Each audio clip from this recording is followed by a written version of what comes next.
Hello दोस्तों, आपका स्वागत है आपके अपने चैनल हिंदी हब ऑफिशियल में। तो आज इस क्लास में हम दोस्तों पढ़ेंगे कृष्ण भक्ति काव्य धारा। इससे पहले की कक्षा में हमने राम भक्ति काव्य धारा का विस्तार से अध्ययन किया।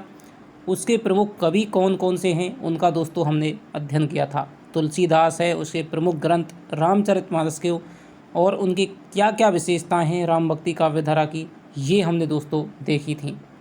आज हम कृष्ण भक्ति काव्य धारा का पढ़ने वाले हैं। अष्टछाप के कवि कौन कौन से थे, सूरदास के बारे में दोस्तों विस्तार से हम आज अध्ययन करेंगे। लेकिन दोस्तों इससे पहले यदि आपने अभी तक टेलीग्राम ग्रुप को ज्वाइन नहीं किया है तो दोस्तों डिस्क्रिप्शन में जाकर के ज्वाइन करें। तो चलिए शुरू करते हैं आज की ये वीडियो। भारतीय परंपरा में राम और कृष्ण दो ऐसे विशिष्ट चरित्र हैं जिसने संपूर्ण रचनाशीलता को गहरे स्तर पर प्रभावित किया है। उन्हें विष्णु के अवतार के रूप में देखा गया और भारतीय समाज में उन्हें व्यापक स्वीकृति मिली। प्राय माना जाता है कि राम त्रेता के अवतार हैं और कृष्ण द्वापर के। पर विचारणीय तथ्य यह है कि कृष्ण के व्यक्तित्व का विकास कुछ चरणों में हुआ और मध्यकाल तक आते आते उसमें इतिहास के साथ साथ गाथा का ऐसा संयोजन हो चुका था कि उन्हें 16 कला अवतार कहा गया।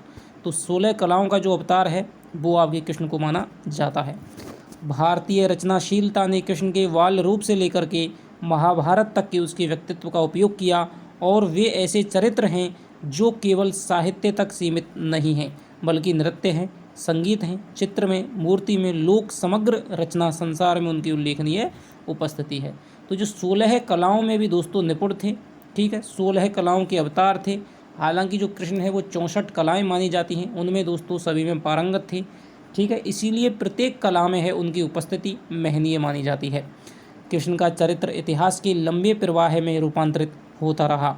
महाभारत, भागवत, आलवार संत, जयदेव, विद्यापति, चंडीदास से लेकर अष्टछापी कवियों सूरदास आदि तक कृष्ण कथा का स्वरूप एक सा नहीं है। समय एवं कवि को अपनी दृष्टि कवि को कृष्ण को रूपायित करने में महत्वपूर्ण भूमिका निभाती है। इससे कृष्ण का बहुरंगी व्यक्तित्व निर्मित होता है। मूलतः कृष्ण भक्ति काव्य नारायण को नर की भूमिका में प्रस्तुत करता है। तो ये आपको दोस्तों यहाँ पर आपकी प्रमुख पंक्ति आ जाएगी कि जो कृष्ण भक्ति काव्य है उसकी एक विशेषता क्या है कि वो नारायण है, देवता स्वरूप जो कृष्ण है उनको एक सामान्य नर की रूप में है वो प्रस्तुत करता है और देवों के मानुषीकरण की प्रक्रिया को गति देता है। तो भागवत को भक्ति का प्रस्थान ग्रंथ स्वीकार किया जाता है। तो सबसे दोस्तों जो आदि ग्रंथ है वो आपके भक्ति का वो भागवत को स्वीकार किया जाता है। जहाँ कृष्ण लीला के उत्स मौजूद हैं, राधा की अनुपस्थिति अवश्य आश्चर्य में डालती है। यानी कि जो भागवत है दोस्तों उसमें क्या है, राधा की अनुपस्थिति दिखाई गई है।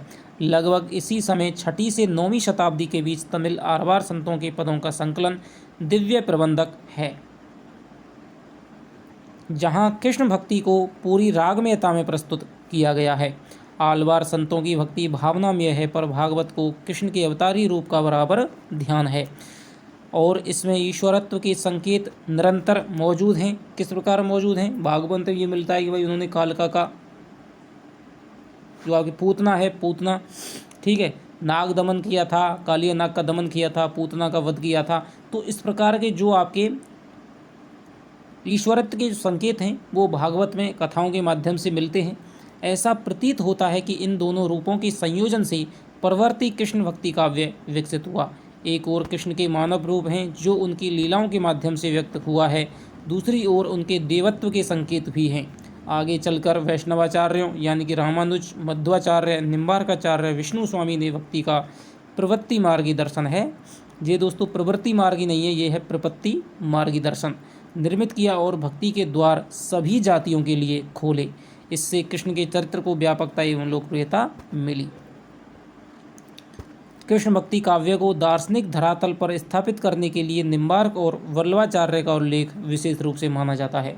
तो दोस्तों जो आपका श्री संप्रदाय है वो आपके राम भक्ति शाखा से भी है, उदासी संप्रदाय है आपके, ठीक है, और आपका तपसी संप्रदाय है वो आपकी राम भक्ति शाखा से संबंधित संप्रदाय है, जबकि जो आपकी निम्बार्क संप्रदाय है, ठीक है, इसके अलावा आपका वल्लभ संप्रदाय है, इसके अलावा आपका रुद्र संप्रदाय है, इसके अलावा आपका राधा वल्लभ संप्रदाय है, ठीक है, चैतन्य संप्रदाय है। तो ये सारे आपके दोस्तों कृष्ण भक्ति से संबंधित माने जाते हैं। तो इस प्रकार का क्वेश्चन है वो आपके कॉलेज लेक्चरर के फर्स्ट पेपर जीके में आया था दोस्तों। निम्बार्काचार्य, तो पहले हमने राम भक्ति परंपरा में रामानुजाचार्य के बारे में पढ़ा था, रामानंद के बारे में पढ़ा था। तो अब यहाँ पर हम पढ़ेंगे निम्बार्काचार्य। 12वीं 13वीं शताब्दी। निम्बार्क देव कृष्ण के अर्थात वासुदेव को सर्वोपरि परब्रह्म मानते हैं। तो निम्बार्काचार्य ने दोस्तों जो आपके मत दिया था वो था द्वैताद्वैतवाद। रामानुज का था विशिष्टाद्वैतवाद, यानी कि राम अन्य देवताओं में विशिष्ट हैं, इसलिए उन्होंने विशिष्टाद्वैतवाद दिया था। ठीक है, ये केवल आपको याद करने के लिए ट्रिक है। और निम्बार्काचार्य ने दिया था आपके द्वैताद्वैतवाद, मध्वाचार्य ने दिया था आपके साथ द्वैतवाद, और राधा जो आपके वल्लभाचार्य है उन्होंने दिया था शुद्धाद्वैतवाद। तो सर्वोपरि ब्रह्म मानते हैं, सत्य चित्त और आनंद से संपन्न। जो राधा भागवत में अनुपस्थित है वह निम्बार्क संप्रदाय में महत्वपूर्ण स्थान पर है। तो दोस्तों यहाँ पर आपसे क्वेश्चन ये बनता है कि कौन से संप्रदाय में राधा को कृष्ण के आह्लादकारी शक्ति के रूप में उद्घोषित किया गया है, कृष्ण के बराबर है उसकी सत्ता है वो बताई गई है। ठीक है, कृष्ण के बराबर शक्तिशाली उसको माना गया है, तो उसको महत्वपूर्ण स्थान मिला है निम्बार्क संप्रदाय में। इससे कृष्ण भक्ति काव्य को नई गतिशीलता प्राप्त हुई। निम्बार्क संप्रदाय में यद्यपि प्रपत्ति अथवा शरणागति का भाव रामानुजाचार्य से साम्य रखता है, पर यहाँ आग्रह प्रेम भाव पर है। तो जो प्रपत्ति मार्ग है दोस्तों उसमें सबसे ज़्यादा है कि समर्पण की भावना, ठीक है, और आपके शरणागति, शरण में जाना और समर्पण करना। लेकिन यहाँ पर जो निम्बार्क संप्रदाय है उसमें प्रेम भाव पर ज़्यादा महत्व दिया गया है कि भक्ति में प्रेम का आग्रह होना चाहिए। जिस राधा के लिए ब्रह्म वैवर्त पुराण को आरंभिक प्रस्थान के रूप में स्वीकार किया जाता है, तो ब्रह्म वैवर्त पुराण है उसमें राधा का उल्लेख सर्वप्रथम मिलता है, वह निम्बार्क संप्रदाय में विशिष्ट स्थान पर है। तो ये आपसे पूछा जाता है कौन सी पुराण का स्थान है वो निम्बार्क संप्रदाय में विशिष्ट माना जाता है, तो ब्रह्म वैवर्त पुराण। कृष्ण यदि सर्वेश्वर हैं तो राधा सर्वेश्वरी है। इस प्रकार दोनों की समान स्थिति है। यहाँ राधा कृष्ण की युगल मूर्ति की स्वीकृति है। इससे कृष्ण भक्ति काव्य के लीला प्रसंग को नई भंगिमा प्राप्त हुई। प्राय कहा जाता है कि कृष्ण भक्ति काव्य को नई दिशाओं में अग्रसर करने का श्रेय वल्लभाचार्य को है। तो निम्बार्क संप्रदाय ने दोस्तों आपके कृष्ण भक्ति काव्य की जो एक शुरुआत है वो तो कर दी, ठीक है, एक दर्शन दे दिया द्वैताद्वैतवाद। लेकिन जो कृष्ण भक्ति काव्य को अपने चरम उत्कर्ष पे जिसने पहुंचाया था, ठीक है, वो थे आपके वल्लभाचार्य, जिन्होंने कृष्ण भक्ति काव्य को एक नई दिशा और दशा की ओर है वो अग्रसर किया था। तो वल्लभाचार्य है, इनके बारे में पढ़ते हैं। जो इनका समय है वो 15वीं 16वीं शताब्दी माना जाता है। वल्लभाचार्य ने कृष्ण भक्ति धारा की दार्शनिक पीठ का है वो तैयार की थी और देशाटन करके इस भक्ति का प्रचार किया था। श्रीमद् भागवत के व्यापक प्रचार से माधुर्य भक्ति का जो चौड़ा रास्ता खुला था, उसे वल्लभाचार्य ने अपने दार्शनिक प्रतिपादन और प्रचार से उस रास्ते को सामान्य जन सुलभ के लिए बनाया। यानी कि उन्होंने अपना मत दिया था शुद्धाद्वैतवाद। ठीक है, वल्लभाचार्य का जन्म 1477 ईस्वी में और देहांत 1530 में हुआ था। वल्लभ का दार्शनिक सिद्धांत शुद्धाद्वैत है, जो शंकर के मायावाद का खंडन करता है। तो शंकर ने दोस्तों किस बात की स्थापना की थी? अद्वैतवाद, यानी कि जो जगत है वो मिथ्या है, ठीक है, और परमात्मा है वो ब्रह्म है, वो ही दोस्तों सत्य है। तो ये बात है वो शंकर कहते हैं, अहम ब्रह्मास्मि तत्त्वमसि। ठीक है, उन्होंने माया को ब्रह्म की शक्ति है वो के रूप में निरूपित किया और यह भी प्रतिपादित किया कि ब्रह्म उसके आश्रित नहीं है। तो शुद्धाद्वैत में क्या प्रतिपादित किया गया है कि जो माया है, जो ये संसार है, वो ब्रह्म की शक्ति है, ठीक है, और ब्रह्म उसके आश्रित नहीं है, ब्रह्म उससे स्वतंत्र है। और जो रामानुज का विशिष्टाद्वैतवाद था उसमें बताया गया था कि जो ब्रह्म है वो विशिष्ट है, ठीक है, ब्रह्म शरीरी है और ये जगत है वो शरीर है। ठीक है, तो ये दोस्तों आपके मत हैं।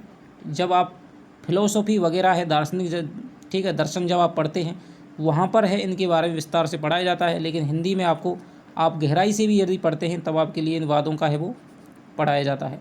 तो ये दोस्तों आपके थोड़ा सा मैंने आपको यहाँ बताने का प्रयास किया है। वल्लभ के लिए कृष्ण है वो पर ब्रह्म है जो परमानंद रूप है। तो वल्लभाचार्य की जो शुद्धाद्वैत है उसमें जो ब्रह्म माना गया वो कृष्ण को माना गया है, ठीक है। परम आनंद के दाता हैं। कल्पना की गई है कि ब्रह्म कृष्ण का जो अविकृत रूप है वह हर स्थिति में बना रहता है, वह शुद्ध अद्वैत है। यानी कि जो कृष्ण का ब्रह्म रूप है वो बिल्कुल किसी भी स्थिति में दोस्तों धूमिल नहीं होता है, वो हमेशा ही शुद्ध अद्वैत बना रहता है। रमण की इच्छा से वे नर का रूप ग्रहण करते हैं, जहाँ मुख्य आशय जीव के सुख और कल्याण है। इस प्रकार वल्लभ का भक्ति चिंतन जीव के मध्य एक घनिष्ठ संबंध स्थापित करता है, जहाँ ब्रह्म लीला भूमि में संचरित होकर भी शुद्ध है। यानी कि जो कृष्ण है दोस्तों वो परम ब्रह्म है, ठीक है, और वो अवतार लेते हैं, इस संसार में रमण करते हैं, लेकिन फिर भी जो सांसारिकता का प्रभाव है उन पर नगण्य दिखाई देता है। वो इस जगत में आकर भी, इस माया के बंधन में आकर भी वो बिल्कुल शुद्ध रहते हैं। तो ये बात है, वो शुद्धाद्वैत करता है और जीव उनसे तदाकार होकर आनंद की उपलब्धि करता है। दर्शन में जो शुद्धाद्वैत है वह व्यवहार और साधना पक्ष में पुष्टि मार्ग कहा जाता है। तो आपसे पूछा जाता है दोस्तों बहुत बार, ये आपका प्रसिद्ध क्वेश्चन है कि पुष्टि मार्ग के जो प्रणेता हैं वो कौन माने जाते हैं, तो वो आपके वल्लभाचार्य माने जाते हैं। पुष्टि का अर्थ है ईश्वर के अनुग्रह, ठीक है, प्रसाद, अनुकंपा अथवा कृपा से पुष्ट होने वाली भक्ति।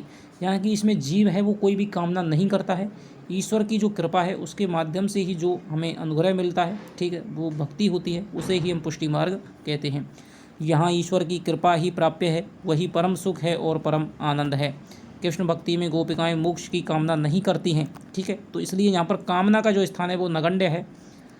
कृष्ण का दर्शन ही उनकी लालसा है कि भाई कृष्ण का दर्शन मिल जाए, यही हमारी केवल एक छोटी सी इच्छा है, वही उनका सुख है। कृष्ण के प्रति निश्चल भाव से संपूर्ण समर्पण पुष्टि मार्ग का आग्रह है। इस प्रकार वल्लभाचार्य ने रामानुज की शास्त्रीय प्रपत्ति और शरणागति भाव को एक नई दीप्ति प्रदान करते हैं। उन्होंने राधा की कल्पना कृष्ण की परम आह्लादनीय शक्ति के रूप में की है। कृष्ण भक्ति काव्य मध्यकालीन सामंती समाज की उपज है। तो ये आपका दोस्तों कृष्ण काव्य की एक महत्वपूर्ण विशेषता हो जाएगी कि जो कृष्ण भक्ति काव्य है वो क्या है, मध्यकालीन सामंती समाज की उपज कैसे है। क्योंकि मध्यकाल में जो सामंती समाज था वो लीलाओं के लिए, ठीक है, अपने दरबारों में, अपने भवनों में, तो इस प्रकार की जो लीलाएं हैं, इस प्रकार के काव्य को उसने प्रश्रय दिया था, ठीक है। उसके राधा कृष्ण के जो नाटक हैं, रासलीला वगैरह इस प्रकार के वो होते थे, तो ये सारा है वो सामंती लोग हैं वो ही करवाते थे। पर उसका वैशिष्ट्य यह है कि वह उसे संवेदना के धरातल पर ललकारता भी है।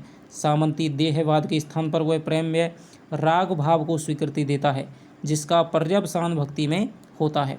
जिसका गोकुल वृंदावन में कृष्ण लीला का सर्वोत्तम रचाया गया है वह बैकुंठ समान है। तो जो वल्लभ संप्रदाय है उसमें कृष्ण की जो वृंदावन है वो बैकुंठ के समान यानी स्वर्ग के समान माना जाता है।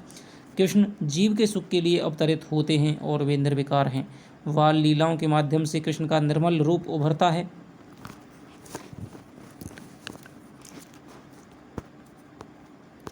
और गोवर्धन लीला जैसे प्रसंगों से कृष्ण के व्यक्तित्व का लोक रक्षक रूप स्थापित होता है, ठीक है। तो लोक रंजन है यानी कि थोड़ा सा मनोरंजन करना है। जो सामंती लोग थे वो कृष्ण काव्य को मनोरंजन की दृष्टि से उन्होंने प्रश्रय दिया था, और जो गोवर्धन लीला जैसे जो प्रसंग हैं उनसे पता चलता है कि कृष्ण है उनका लोक रक्षक रूप भी दिखाई देता है, क्योंकि वे इंद्र को चुनौती देते हैं। कृष्ण का व्यक्तित्व खुली भूमि पर है जिसमें प्रकृति की भी भूमिका है। यहाँ यथार्थ लोक संस्कृति के माध्यम से आया है, इसलिए उसकी पहचान कठिन है। तो ये बात है दोस्तों, हमें थोड़ी सी पुष्टि मार्ग के रूप में हमें जो आपका शुद्धाद्वैत है और जो आपका वल्लभ संप्रदाय है उसके रूप में हमें दिखाई देती है।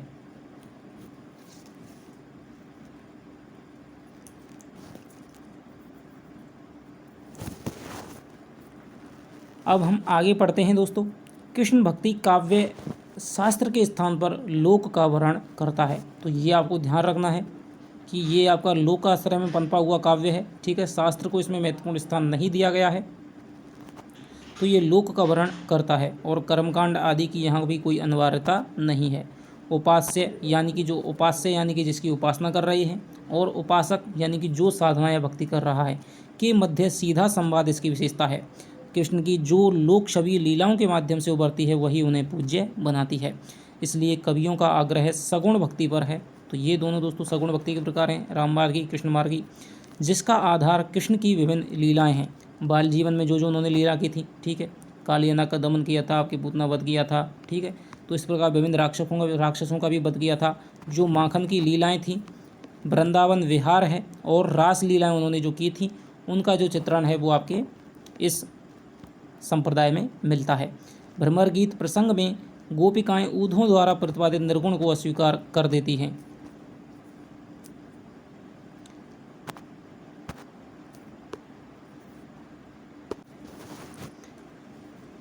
मर्यादा के स्थान पर यहाँ पर रागात्मकता का आग्रह है। तो दोस्तों राम भक्ति काव्यधारा और आपकी कृष्ण भक्ति काव्यधारा में सबसे जो महत्वपूर्ण अंतर यहाँ पर दिखाई देता है कि जो राम भक्ति काव्य है वो आपके लोक मर्यादा का आपका काव्य है, ठीक है, लेकिन लोक मंगल का काव्य है, लोक मर्यादा का काव्य है। लेकिन जो आपका कृष्ण भक्ति काव्य है वो आपके लोकानुरंजन का काव्य माना जाता है। जहाँ पर मर्यादा के स्थान पर आपकी रागात्मकता यानी कि प्रेम का भाव है वो आपका यहाँ पर विशेष दिखाई देता है। कृष्ण भक्ति काव्य में अष्टछाप का विशेष उल्लेख किया जाता है। तो दोस्तों कृष्ण भक्ति जो काव्य है उसमें से या तो आपकी प्रवृत्तियों से क्वेश्चन बनेगा, विशेषताएं आपसे पूछ ली जाएंगी, सामान्य विशेषताएं हैं, ठीक है, ब्रजभाषा का इसमें प्रयोग हुआ है, आगे हम इसकी विशेषताओं को देखेंगे।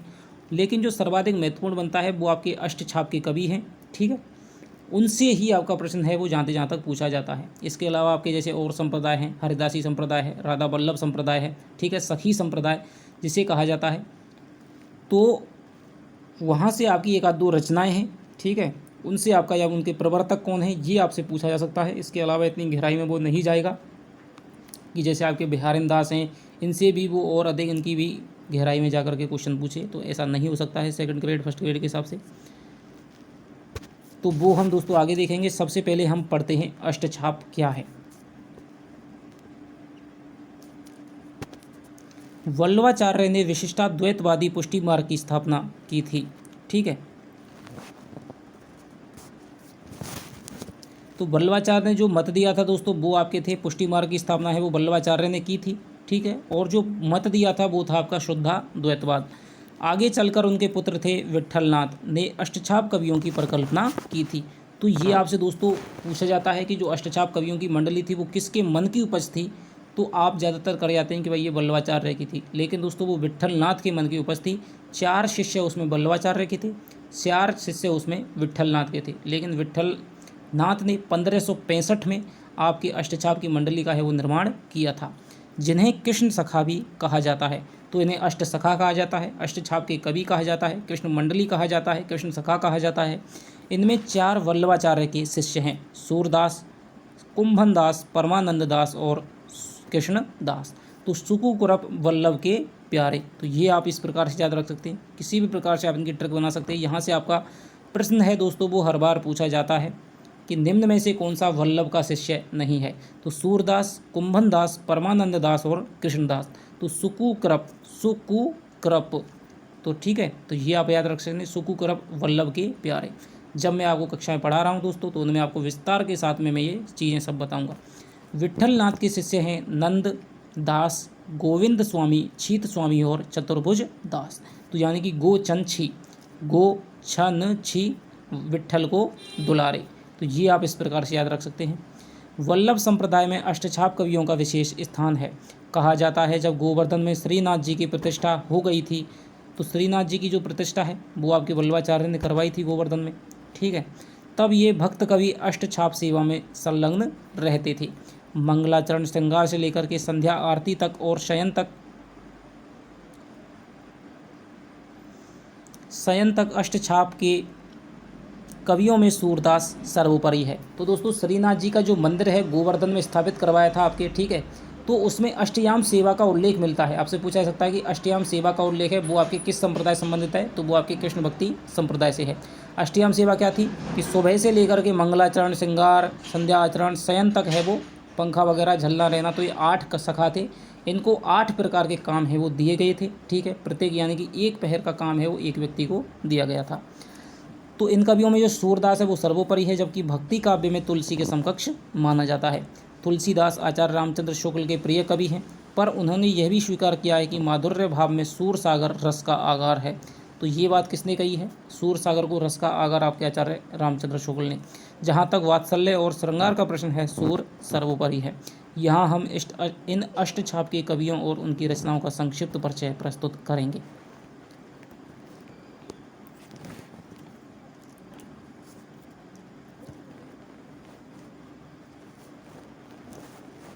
तो ये दोस्तों आपका सबसे पहले हम पढ़ते हैं सूरदास को। हालांकि दोस्तों इनके बारे में कुछ विशिष्ट बातें हैं, वो हम आगे देखेंगे प्रत्येक कवि के बारे में। इनमें से जो सबसे वरिष्ठ कवि हैं वो हैं आपके कुंभन दास, ठीक है, जो कि आपके वल्लभाचार्य से मात्र 10 दिन छोटे माने जाते हैं। इसके अलावा फिर उसके बाद हैं आपके सूरदास हो जाएंगे, ठीक है। लेकिन जो सबसे छोटे कवि हैं वो हो जाएंगे आपके नंददास। इसके अलावा किसका जो वाल वर्णन है, ठीक है, वो सर्वाधिक प्रसिद्ध है। तो वाल वर्णन में, मनोवैज्ञानिक वर्णन में सर्वाधिक सूरदास हैं, वो सिद्धहस्त हैं। इसके अलावा दोस्तों आपके जो सर्वाधिक काव्य शास्त्रीय जो कवि है वो आपके नंददास हो जाएंगे, ठीक है। श्री कृष्ण जो श्रीनाथ जी का मंदिर था उसके प्रबंध का जो कार्य है वो आपके कृष्णदास को दिया गया था विट्ठलनाथ जी के द्वारा, ठीक है। तो ये सारी छोटी छोटी बातें हैं जो आपसे क्वेश्चन करके पूछ ली जाती हैं। तो अष्टछाप के कवियों में सूरदास का स्थान है वो सर्वोपरि है।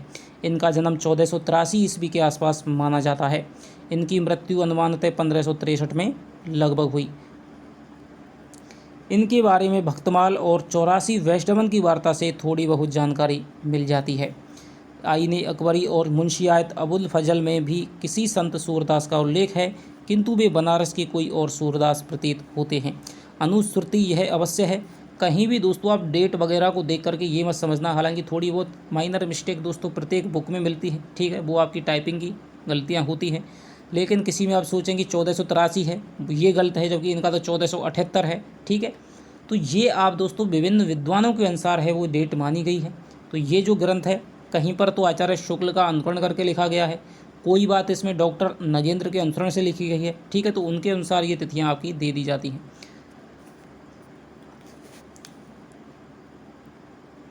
किंतु वे बनारस के कोई और सूरदास प्रतीत होते हैं। अनुश्रुति यह अवश्य है कि अकबर बादशाह सूरदास का यश सुनकर उनसे मिलने आए थे। भक्तमाल में इनकी भक्ति, कविता एवं गुणों की प्रशंसा है तथा इनकी अंधता का उल्लेख है। अंधता के बारे में भी दोस्तों दो मत हैं विद्वानों की। एक मत है जो ये मानता है कि ये जन्म से अंधे थे, एक मत है ये मानता है कि ये बाद में अंधे हुए थे। 84 वैष्णवन की वार्ता के अनुसार वे आगरा और मथुरा के बीच साधु या स्वामी के रूप में गऊ घाट पर रहते थे, ठीक है। तो 84 वैष्णवन की वार्ता है, 252 वैष्णवन की वार्ता है, वो आपके विट्ठलनाथ के छोटे भाई थे गोकुलनाथ, तो उनके द्वारा लिखी हुई है। विट्ठलनाथ के थे आपके 252 शिष्य और आपकी जो वल्लभाचार्य थे उनके थे आपके 84 शिष्य। वे वल्लभाचार्य के दर्शन को गए और उनसे लीला गान का उपदेश पाकर कृष्ण चरित्र विषयक पदों की रचना करने लगे। कालांतर में श्रीनाथ जी के मंदिर के निर्माण होने पर महाप्रभु वल्लभाचार्य ने इन्हें कीर्तन का कार्य सौंपा। तो सूरदास को दोस्तों श्रीनाथ जी के मंदिर में किसका कार्य था? कीर्तन का कार्य सौंपा था। तो ये जब पहले ये वल्लभाचार्य से मिले तो इन्होंने कहा कि हों प्रभु पतितन को टीको, ठीक है, कि मेरा तो कोई उद्धार नहीं है, कि मैं तो बहुत पतित हूँ। तो वल्लभाचार्य जी ने इनसे यह एक बात कही थी, ये बहुत बार आपसे पूछी जाती है कि सूर हवे के काहे को गिगियात है, ठीक है, कि तू तो सूर है, सूर्य के समान है, फिर भी तू घिघिया रहा है। तो ये इस घिघियाई को छोड़, दास्य भाव की ये रचनाएं पहले लिखते थे, फिर उन्होंने दोस्तों सख्य भाव की रचना है वो करना शुरू कर दिया। सूरदास के विषय में कहा जाता है कि वे जन्मांध थे। उन्होंने अपने को जन्म का अंधर भी कहा है, लेकिन सूर काव्य में प्रकृति और जन्म का जो सूक्ष्म सौंदर्य चित्रण है उससे यह नहीं लगता कि वे जन्मांध थे। यानी कि दोस्तों इन्होंने प्रकृति का और जो बाल मनोविज्ञान है उसका इतना सूक्ष्म अंकन किया है। आचार्य शुक्ल को कहना पड़ा कि सूर जो वात्सल्य है और जो आपका मनोविज्ञान है उसका कोना कोना झांक आए हैं, ठीक है। तो इनसे ज़्यादा जो बाल मनोविज्ञान का चित्रण है वो आगे दोस्तों साहित्य में कभी भी नहीं देखने को मिलता है। तो इससे ये लगता है कि भाई जो जन्मांध आदमी है वो एक बालक की चेष्टाओं का, उसकी वृत्तियों का, ठीक है, उसके अंग संचालनों का इतना सूक्ष्म चित्रण कैसे कर सकता है। तो इससे लगता है कि ये पहले सही सलामत होंगे, इनकी अंधे नहीं होंगे, लेकिन बाद में किसी कारण से अंधे हो गए होंगे। उनके विषय में ऐसी कहानी भी मिलती है कि तीव्र अंतर्द्वंद में किसी क्षण उन्होंने अपनी आंखें फोड़ ली थीं। उचित यही मालूम पड़ता है कि वे जन्मांध नहीं थे। कालांतर में ये अपनी आंखों की ज्योति खो बैठे थे। सूरदास अब अंधों को कहते हैं। तो दोस्तों, अब कोई भी अंधा होता है, आपने देखा होगा, परिक्रमा वगैरह करने जाते हैं तो वहाँ पर हम सूरदास वगैरह कहीं गाते हुए मिल जाते हैं। तो अब अंधे होते हैं, उन्हें हम सूरदास की ही श्रेणी में रखते हैं। यह परंपरा सूर के अंधे होने से चली है। शूर का आशय शूर से भी है। शूर और सती मध्यकालीन भक्त साधकों के आदर्श थे। सूरदास के पहले ब्रज भाषा में काव्य रचने की परंपरा तो मिल जाती है, किंतु भाषा की यह प्रौढ़ता, चलतापन और काव्य का यह उत्कर्ष नहीं मिलता है। इसीलिए दोस्तों, ब्रज भाषा के जो प्रथम प्रतिष्ठित कवि हैं वो आपके सूरदास माने जाएंगे। ऐसा लगता है कि सूर ब्रजभाषा काव्य के प्रवर्तक ना हो, किंतु परंपरा के चरमोत्कर्ष हों। तो ये भले ही प्रवर्तक ना हो, ठीक है, प्रवर्तन तो इनसे पहले भी मिल जाता है, लेकिन प्रतिष्ठित कवि आपसे पूछा जाए तो वो आपके सूरदास हो जाएंगे। आचार्य शुक्ल ने सूर को एक ओर जयदेव, चंडीदास, विद्यापति की परंपरा से जोड़ा है तो दूसरी ओर लोकगीतों की परंपरा से। विद्यापति और सूरदास में जो निरीहता और तन्वयता मिलती है, अनुभूतियों को जिस प्रकार बाह्य प्रकृति के ताने बाने से बुना गया है, वह लोकगीतों की विशेषता है। लगता है कि लोक जीवन और साहित्य में राधा कृष्ण की जो परंपरा पहले से चली आ रही थी वह भक्ति काल में प्रकट हुई। जयदेव का गीत गोविंद, तो गीत गोविंद के रचयिता जयदेव हैं। विद्यापति की पदावली है दोस्तों, जो कि आपके कृष्ण की और राधा के दोस्तों लौकिक श्रृंगार से युक्त है, ठीक है। चंडीदास का काव्य है और सूरदास का जो सूर सागर है वे इसी परंपरा से जुड़े हुए हैं। सूरदास वात्सल्य और श्रृंगार के कवि हैं। तो ये दोस्तों वात्सल्य रस के सम्राट माने जाते हैं। भारतीय साहित्य क्या संभवतः विश्व साहित्य में कोई कवि वात्सल्य के क्षेत्र में उनके समकक्ष नहीं है।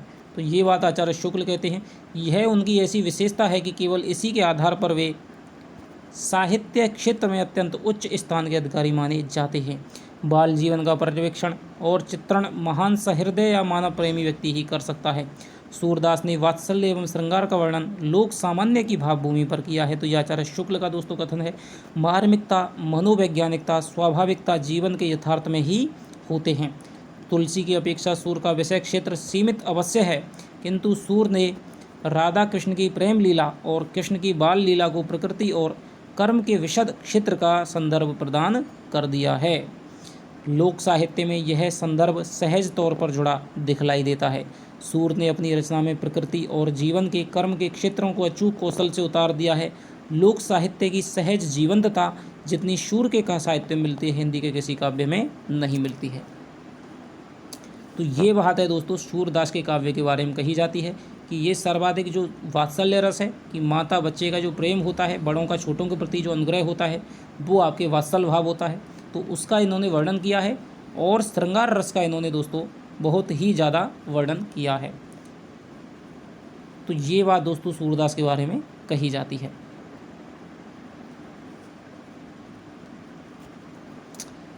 आगे देखते हैं दोस्तों,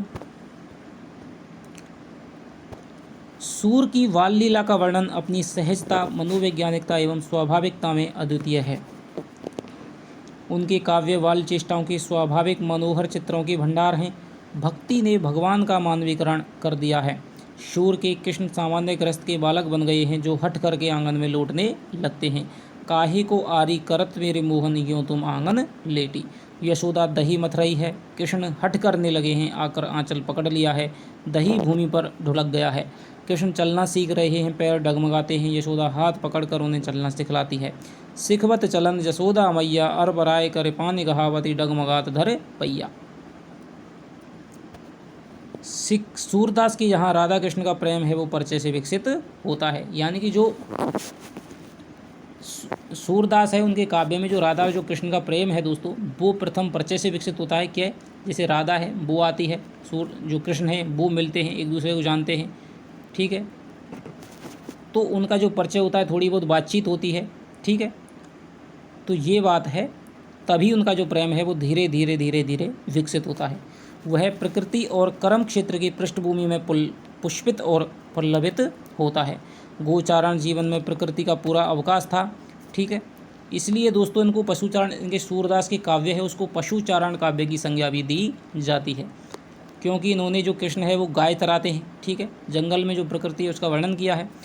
तो इस प्रकार के इन्होंने काव्य को बहुत ज़्यादा लिखा है। सूर के राधा कृष्ण की प्रेम लीला में प्रकृति, गायें, ग्वाल वाल का महत्वपूर्ण स्थान है, इसलिए इनके काव्यों को पशुचारण काव्य की संज्ञा दी जाती है। इसी से उनकी प्रेम लीला जीवन से कहीं कटी अलग थलग नहीं है।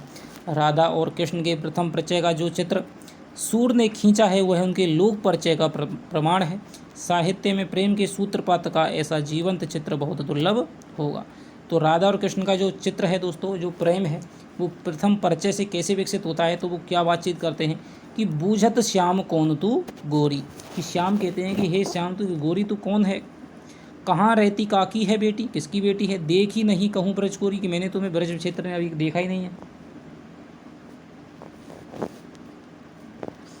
काहे को हम ब्रजतन आवती, खेलती रहते अपनी पौरी, कि हम तो ब्रजतन में क्यों आएंगी, हम तो अपनी ही पौरी में खेलती रहती हैं, ठीक है। सुनते रहत श्रवणी नंद ढोटा, करत फिरत माखन दही चोरी, सूरदास प्रभु रसक श्रोमणी बातन भुरई राधिका भूरी। तो इस प्रकार से जो कृष्ण है वो अपनी बातों में भूरी जो राधिका है उसको ले लेते हैं। तो सूरदास द्वारा चित्रित राधा कृष्ण की प्रेम लीला में मध्यकालीन पराधीन नारी के सहज एवं स्वाधीन जीवन का स्वप्न जैसे साकार हो उठा है। तो मध्यकालीन पराधीन जो नारी है, सहज स्वाधीन जीवन का स्वप्न जैसे साकार हो उठा है। यह स्वप्न सर्वाधिक साक्षात रासलीला वर्णन में होता है।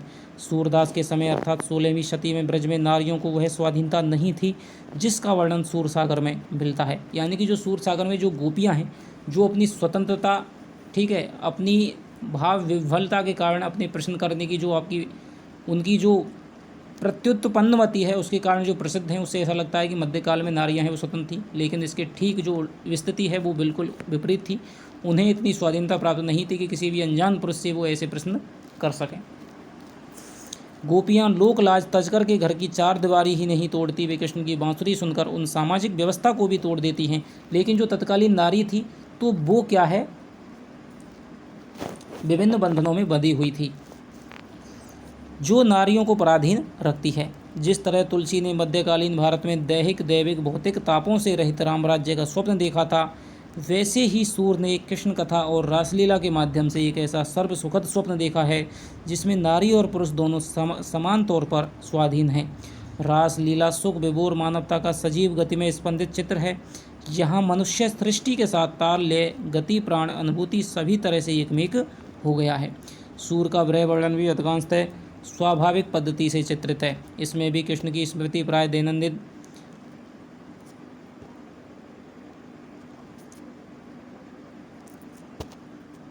जीवन प्रसंगों में आती है। सूर के ब्रह वर्णन की मार्मिकता का आधार ब्रहावस्था में हृदय की नाना वृत्तियों का स्वाभाविक पद्धति पर चित्रण है। तो ये आपके दोस्तों बात है वो सूरदास के ब्रह वर्णन में कही जाती है कि सूरदास का जो ब्रह वर्णन है उसमें जो मार्मिकता दिखाई देती है, उसमें जो गहराई दिखाई देती है, उसका आधार क्या है कि ब्रहावस्था में जो हृदय की नाना वृत्तियाँ होती हैं, उद्वेग होता है, ठीक है आपका, तो इस प्रकार की जो वृत्तियाँ हैं, ठीक है, स्वेद होता है, उद्वेग होता है, ठीक है, रोमांच हो जाता है, ठीक है।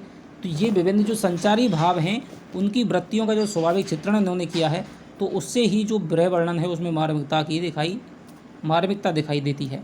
ब्रह वर्णन वहाँ उत्कृष्ट है जहाँ गोपिकाओं की निरीह व्यवस्था दिखाई प्रकट होती है।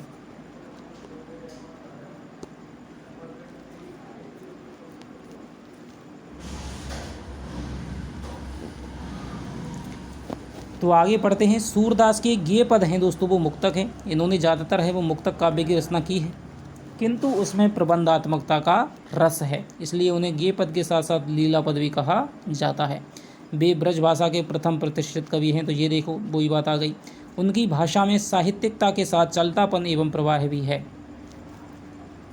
कहीं वे गीत गोविंद की वर्णनप्रास की शैली भी अपना लेते हैं। उनकी कविता में लोक साहित्य की सरलता ही नहीं, काव्य परंपरा से सुपरिचित रूढ़ियों का उपयोग भी दिखाई देता है। शूर की एक अन्य विशेषता नवीन प्रसंगों की उद्भावना है। तो ये दोस्तों आपकी सूरदास की विशेषता हो जाएगी जो आचार्य शुक्ल यहाँ पर बोलते हुए दिखाई दे रहे हैं।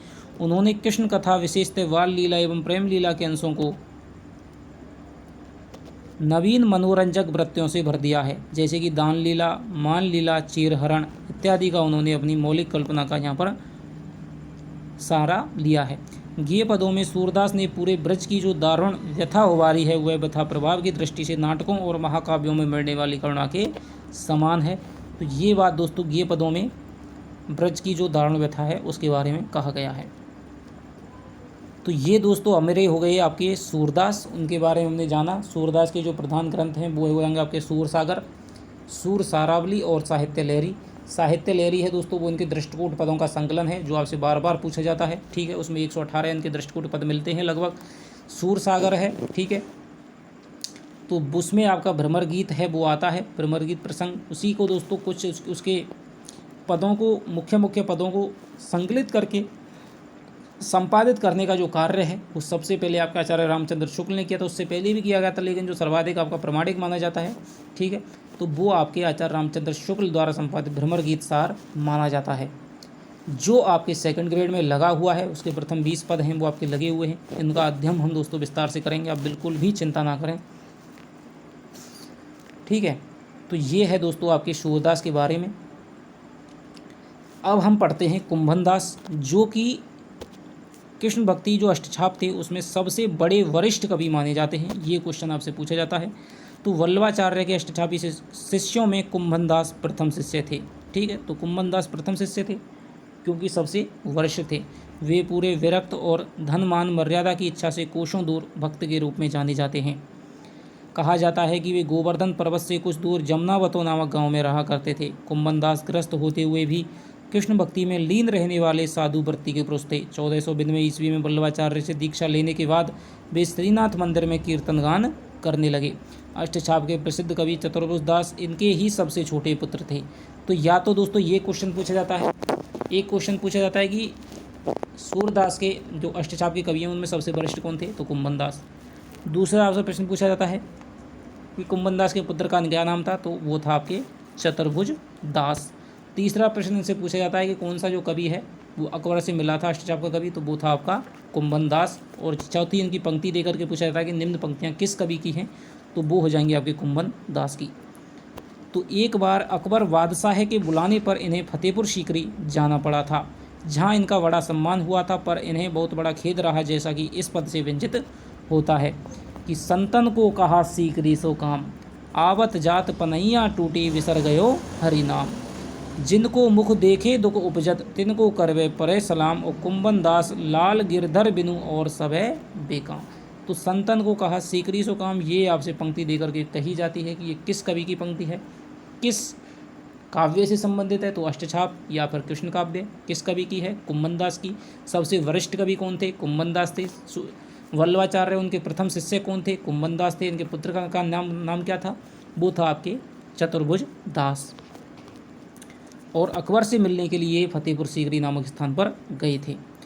पूरे भक्ति काल में यह अपनी तरह का एक ही उदाहरण है। कुंभनदास द्वारा रचित किसी स्वतंत्र ग्रंथ का उल्लेख नहीं मिलता है। उनके कुछ पद राग कल्पद्रुम, राग रत्नाकर, वर्षोत्सव, कीर्तन आदि में संकलित हैं। कुंभनदास की पद रचना में साहित्यिक सौष्ठव उतना नहीं है जितना संगीत और लय का सौंदर्य है। उनकी काव्य भाषा साधारण ब्रज भाषा है।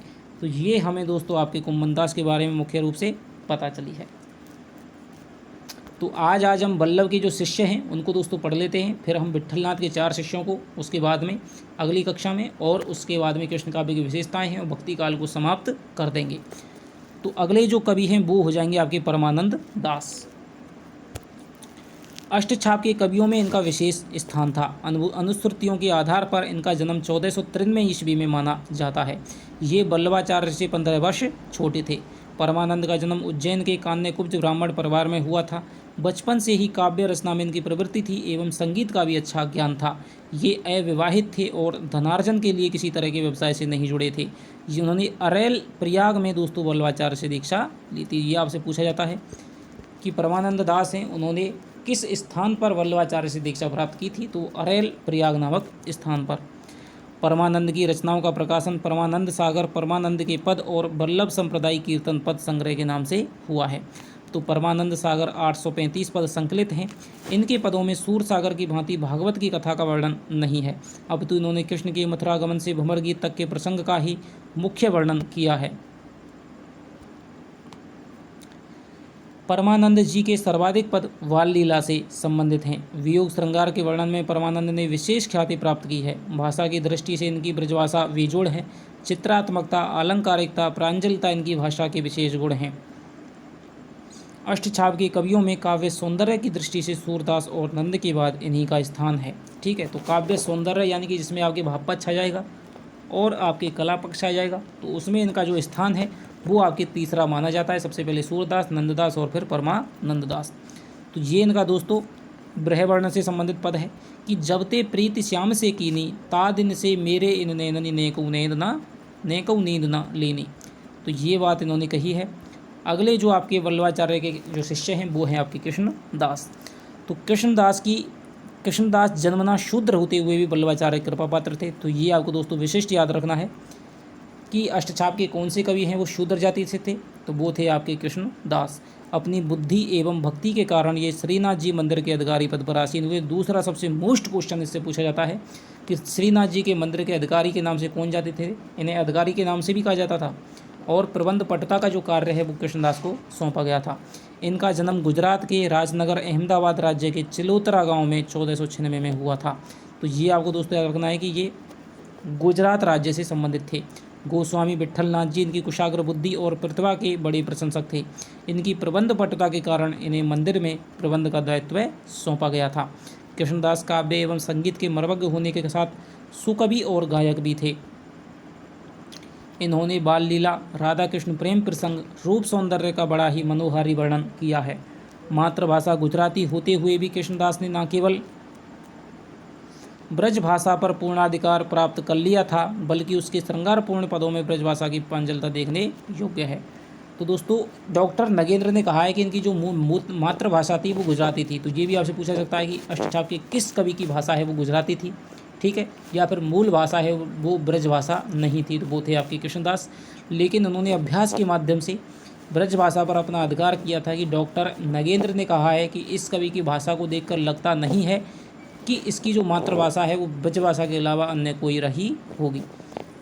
ऐसा माना जाता है कि 1578 में कुआं बनवाते समय उसी में गिरकर इनकी मृत्यु हो गई थी। ये भी आपसे जो प्रश्न है वो पूछा जाता है कि कुआं बनवाते समय किस अष्टछाप के कवि की मृत्यु हो गई थी? तो वो थे आपके कृष्णदास। इनका एक पद यहाँ प्रकार इस प्रकार है। मो मन गिरधर छवि पे अटक्यो, ललित त्रिभंग चाल पे चल के, चिपक चारी घड़ी ठटक्यो। तो ये बात है, ये पंक्ति आपको याद रखनी है, ये कृष्णदास की है। तो यहाँ तक दोस्तों हमने वल्लभाचार्य के